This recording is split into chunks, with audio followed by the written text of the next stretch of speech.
nenzaliseko elimiweyo nabahleli kulo, ukuba yena waliseka phezu kolwandle, walizinzisa phezu kwemilambo. Ubani na onokunyuka entabeni kaYehova, ubani na onokuba endaweni yakhe engcwele. Ozandla zimsulwa onhliziyo inkulu, ongawuphakamisela enkohlakalweni umphefumulo wakhe, ongafungiyo ngenkohliso, uyakwamkela intsikelelo kuYehova, ukulungisa ongumsindisi wakhe.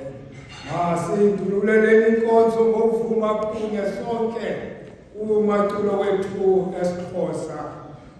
Laculo 267, yimini yecawe kuye yavela, yimini yovuyo olukhulu, yimini enkulu yenhlanganisela yabantu benkosi yezulu, yimini insimbi yobizo ibethe, yimini abantu bayalwe, yimini ilizwi lobomi lithethwe, yimini kubonga umdali, yimini yaphuma inkosi yezulu kwenza izulu nomhlaba, yimini wesuku umkhulu lomkhulu waphuma kwelakhe ingcwaba, yimini abantu benkosi baqhela ukuva iindaba zovuyo, yimini amakholwa alangazelela into awasinga ngakuyo.